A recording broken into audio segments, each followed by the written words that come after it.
Hola, ¿cómo están? Bueno, en la clase de hoy vamos a hablar un poquito sobre los elementos y sobre el modelo atómico actual. ¿Les parece?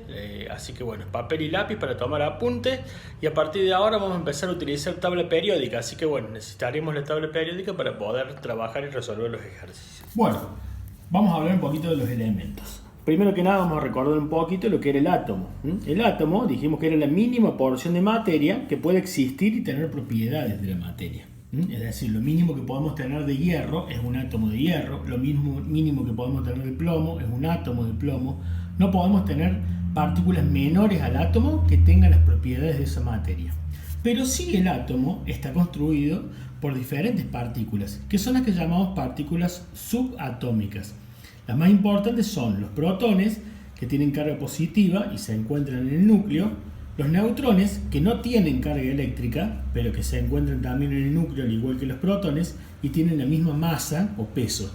También tenemos los electrones, que son los que giran en orbitales alrededor del núcleo y que son los responsables de muchas de las manifestaciones que nosotros vemos, como por ejemplo la luz, el sonido, el magnetismo, los colores, etc. Ya vamos a ver las propiedades de estos. Bien, estos átomos pueden interactuar entre ellos. Pueden agruparse, juntarse y unirse. Si son átomos iguales los que se juntan, entonces ahí tendremos los elementos, que son una sustancia pura y una sustancia pura simple, formada por solo una clase de átomos.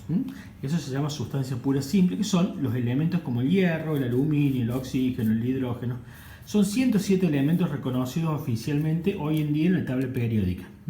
Hay varios que todavía no han sido reconocidos, que son los que vamos a ver el último de la tabla periódica casi, que son los que están abajo, pero bueno, falta su reconocimiento todavía oficial. Se cree que sí existen esos elementos en alguna parte del universo, pero bueno, todavía no, el universo no está totalmente explorado, así que bueno, por el momento los que tenemos son los 107 que figuran en la tabla principalmente.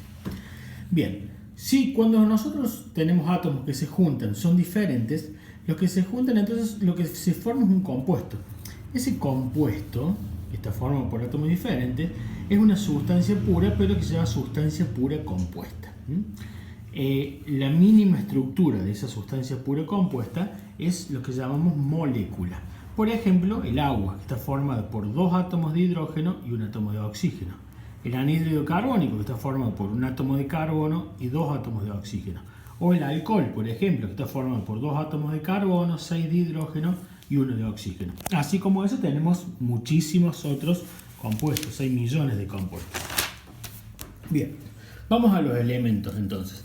Todos los elementos se representan en la tabla periódica de los elementos, que deberás tener, como dijimos hace un rato, deberás tener una mano a partir de ahora.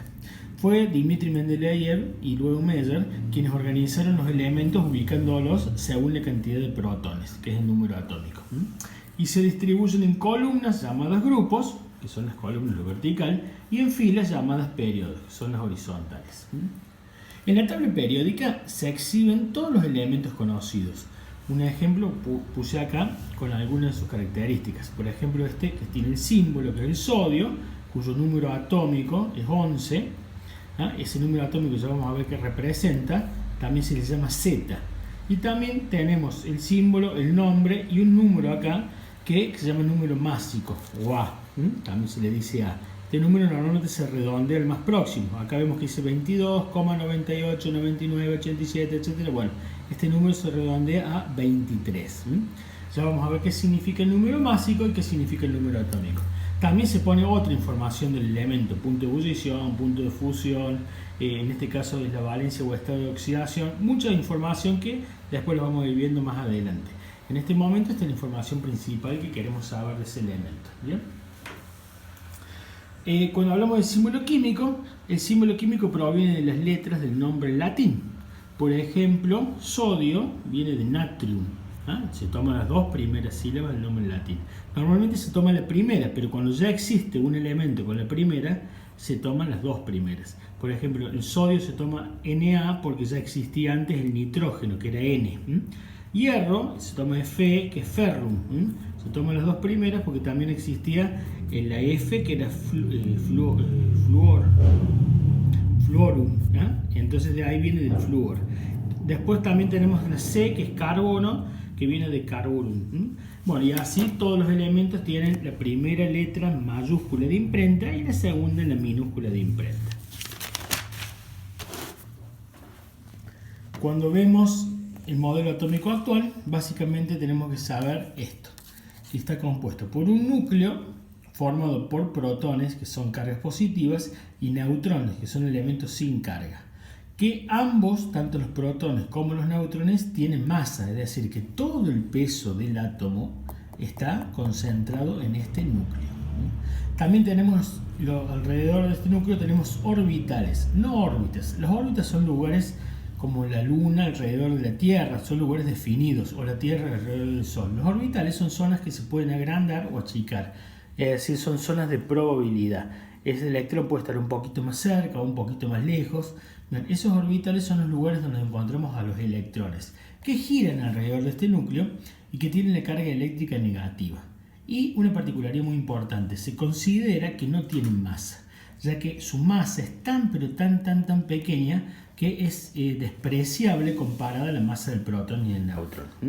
Hagamos de cuenta que un protón pesa lo que pesa un camión y un electrón pesa lo que pesa una aceituna. Entonces, ¿cuál es la comparación entre el camión con la aceituna? Sin la aceituna es prácticamente lo mismo. Entonces, se considera que esa masa es despreciable, que no influye en nada. Entonces, recordamos, núcleo, que es positivo porque tiene los protones con cargas positivas, y elementos que se llaman neutrones que no tienen carga. Ambos elementos tienen, o partículas subatómicas, tienen el peso. Todo el peso del átomo está en el núcleo. Este núcleo recordamos que lo había descubierto Rutherford, igual que el protón. Después tenemos alrededor los electrones que giran en estos orbitales. Los orbitales son lo que descubrió Bohr en su modelo atómico. Y estos electrones que había descubierto Thomson giran alrededor de este núcleo en esos orbitales, que son las cargas eléctricas negativas y que no tienen masa. Bueno, esto es una especie de resumen, espero que lo hayan comprendido. Tomen apunte, escriban todo esto y vamos a resolver la actividad siguiente.